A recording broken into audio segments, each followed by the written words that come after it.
I'm not bringing good news today because the SQ5 is broken, and I just came back from an Audi dealership now. I just went in for diagnosis and they narrowed it down to a DPF that is blocked.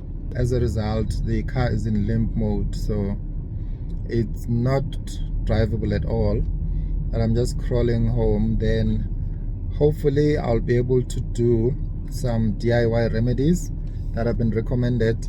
As you can see, the coil sign is flashing as well as the check engine light. They're both on. So that means the car is in limp mode, and it doesn't exceed 50 or 60 kilometers an hour, so I can only drive around 30-40 kilometers an hour, so which is a problem because I need to get home and I'm holding traffic. So yeah, so that's the issue right now. That one there, that is supposed to be an ignition coil or something, but it's flashing, and also have a check engine light. And the diagnosis from Audi was that this is a DPF that is blocked. There's two of those. There's a catalytic converter that is sitting right after the turbo, and then when you go down further, there is a DPF, a diesel particulate filter.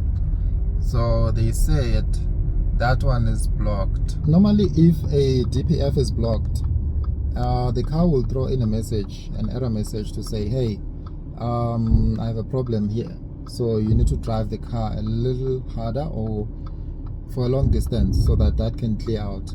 But at the moment, I don't have that sign of a DPF that's blocked. Let me get home, investigate, do my own DIY kind of investigation, and hopefully I'll come up with something. Right now my foot is flat on the floor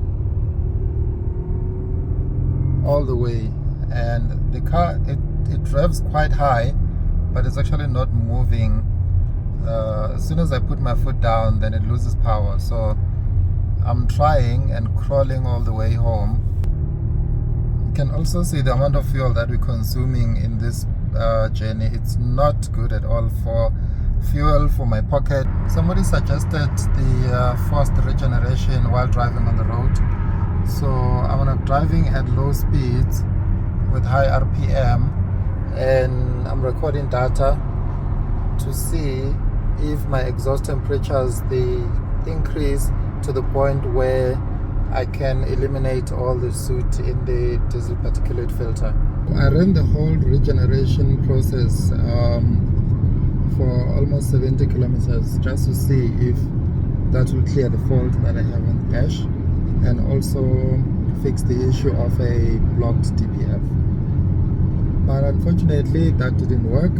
I still have the glow plug fault flashing, and I don't think it's going to go away. It looks like my DPF is completely blocked. It's time for plan B, and I think plan B involves removing the DPF completely and removing the catalytic converter.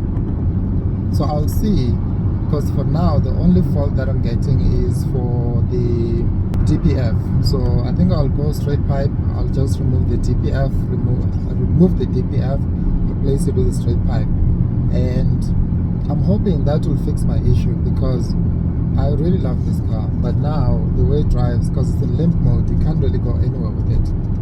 Yeah, I just hope the DPF is the only issue, because I just ran the faults, as you can see on the screen. This is what came back when I ran the scan on the car using VCDS. So this is exactly the same fault code that Audi, the dealership, pulled as well on their side.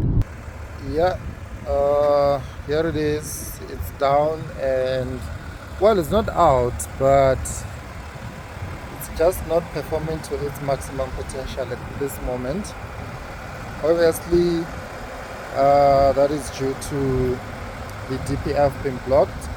then I need to go to plan B, which is DPF delete, and maybe I'll also do the downpipe while I'm at it, because I might as well.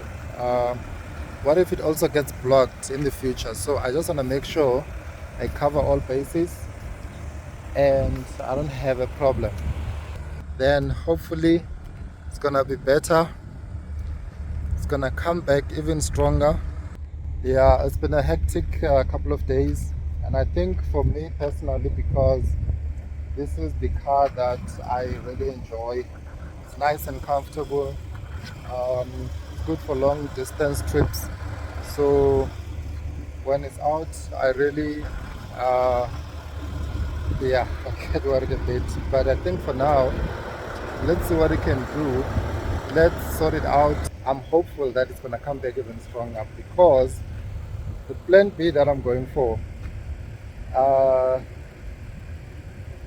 I've seen results somewhere else, so I'm hoping that I'm gonna get similar results, and hopefully the car's gonna perform a bit better. If there's anyone with maybe additional information or different opinion on how to resolve the issue with the clogged DPF, please let me know down in the comments below, and I really appreciate that information, because at this point any information is good information. I really need that information so that I can see how I can fix this issue.